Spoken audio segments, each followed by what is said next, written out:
Amis internautes, n'oubliez pas de liker, de vous abonner et de cliquer sur la note de notification pour ne rien rater. Chers internautes de Bell TV, merci de nous rejoindre pour le grand zoom de ce mercredi 15 juillet 2026. L'actualité de ce jour est marquée par des avancées législatives majeures pour la protection des forêts, la participation du président Romuald Wadagni au Forum international de l'eau à N'Djamena et une nouvelle offensive diplomatique pour récupérer 35 trésors culturels en France.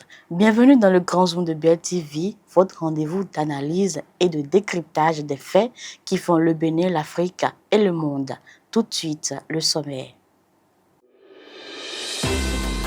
Protection des forêts, le Bénin adopte un nouveau code avec l'intelligence artificielle et des sanctions renforcées. Forum international de l'eau, Romuald Wadagni défend les ambitions du Bénin à N'Djamena. Patrimoine culturel, Cotonou relance la procédure pour récupérer 35 nouveaux trésors en France. Affaire d'Anivor, le parquet requiert 30 ans de prison contre Kodjo Alofa. Place maintenant au développement de ces titres. Comme annoncé, le Bénin renforce la protection de ses forêts. L'Assemblée nationale béninoise a adopté à l'unanimité un nouveau code des forêts et de la faune destiné à moderniser la gestion des ressources naturelles du pays. Le mardi 14 juillet 2026, les députés ont adopté la loi numéro 2026-16 portant code des forêts et de la faune en République du Bénin. Ce texte remplace la loi de 1993, devenue inadaptée face aux nouveaux défis environnementaux. Le nouveau code comprend 318 articles répartis en 31 chapitres et prend en compte la gestion des forêts, de la faune, de la biodiversité ainsi que les sanctions liées aux infractions environnementales. Le texte prévoit notamment la création d'un observatoire national de suivi des forêts, l'utilisation de l'intelligence artificielle dans la lutte contre l'exploitation illégale et la mise à jour des données sur les forêts classées. Cette réforme intervient alors que le Bénin fait face à une importante dégradation de son couvert forestier. Le nouveau cadre juridique ambitionne donc de renforcer la protection des espaces naturels et la lutte contre la criminalité environnementale. Les autorités annoncent également un renforcement de la coopération régionale et du partenariat dans la gestion des aires protégées. Forum international de l'eau, le président Romuald Wadagni défend les priorités du Bénin à N'Djamena. Le président béninois Romuald Wadagni participe au Forum international de l'eau qui se tient à N'Djamena au Tchad. Cette rencontre de haut niveau réunit des chefs d'État, experts et partenaires autour des défis liés à l'accès à l'eau potable et à la gestion durable des ressources hydriques. Placé sous le thème de la vision à l'action, le forum vise à accélérer les initiatives africaines pour améliorer la gouvernance de l'eau. Les discussions portent notamment sur le financement des infrastructures hydrauliques, la coopération régionale et l'accès des populations à une eau de qualité. À son arrivée, le président a été reçu par le premier ministre tchadien Alamaï Halina avant un entretien avec le président Mahamat Idriss Déby Itno. Par cette participation, le Bénin réaffirme son engagement en faveur d'une gestion durable de l'eau, considérée comme un facteur essentiel de développement. Le Bénin engage une nouvelle offensive pour récupérer 35 trésors en France. Après la restitution de 26 œuvres royales en 2021, le Bénin poursuit ses démarches pour récupérer d'autres biens culturels conservés en France. Un comité scientifique national a été installé le 14 juillet 2026 à Cotonou pour accompagner le processus de restitution de 35 nouveaux biens culturels ainsi que des archives historiques. Présidé par Alain Godonou, ce comité composé de 6 experts devra renforcer le dossier scientifique et préparer les discussions avec la partie française. Cette démarche intervient après l'évolution du cadre juridique français facilitant la restitution des biens culturels issus de la période coloniale. Les autorités béninoises souhaitent préserver la mémoire nationale, valoriser leur patrimoine et renforcer la coopération scientifique avec la France. De nouvelles négociations devraient s'ouvrir avec les autorités françaises dans les prochains mois. Sécurité maritime et transition énergétique, les États africains atlantiques adoptent la déclaration de Cotonou. Les pays membres du processus des États africains atlantiques, en abrégé PA, renforcent leur coopération autour des enjeux sécuritaires, économiques et énergétiques. À l'issue de la réunion ministérielle tenue à Cotonou les 12 et 13 juillet 2026, les États membres ont adopté la déclaration de Cotonou. Le document fixe plusieurs axes majeurs, notamment le renforcement de la sécurité maritime dans le golfe de Guinée, le développement de la connectivité régionale et l'accélération de la transition énergétique.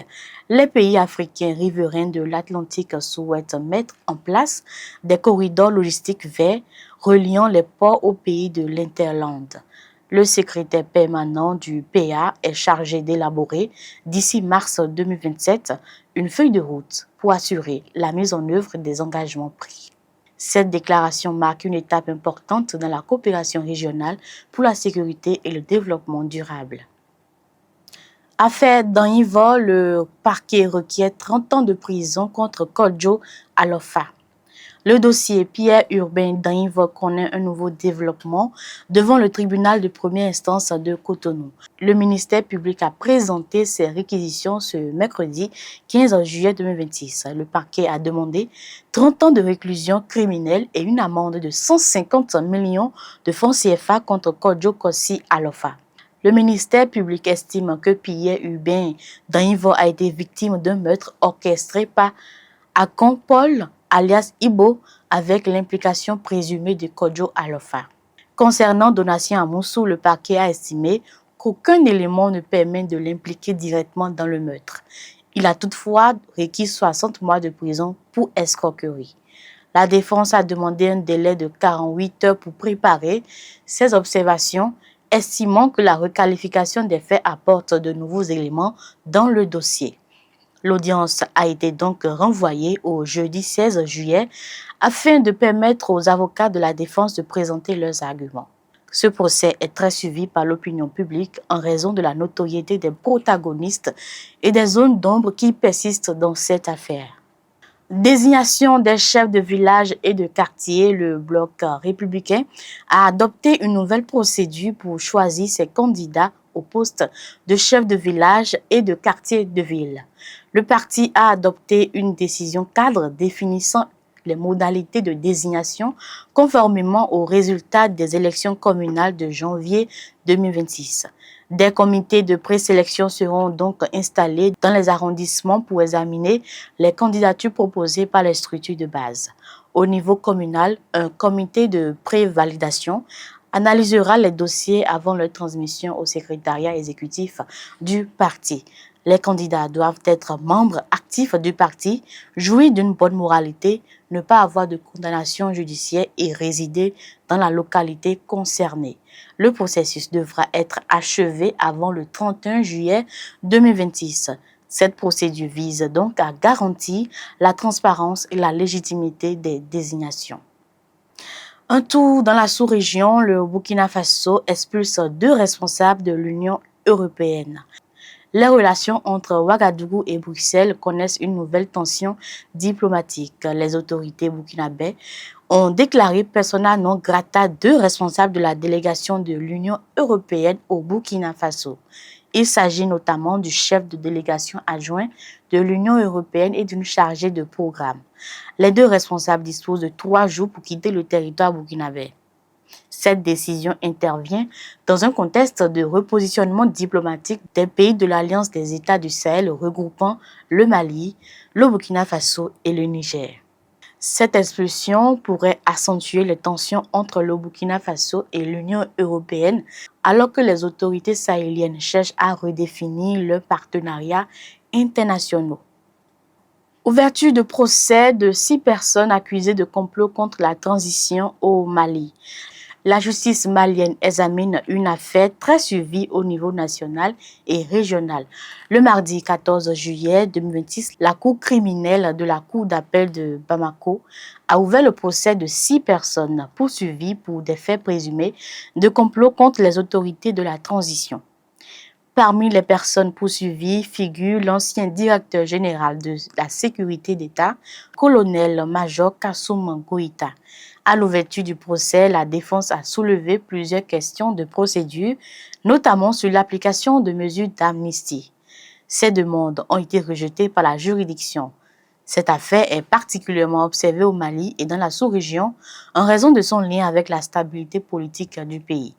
La Cour criminelle devra désormais examiner les éléments du dossier et déterminer les responsabilités éventuelles des accusés qui bénéficient de la présomption d'innocence. Pour clôturer, 2 affaires marquent l'actualité sociale de ce mercredi. À Parakou, 3 suspects interpellés avec du tramadol et des seringues.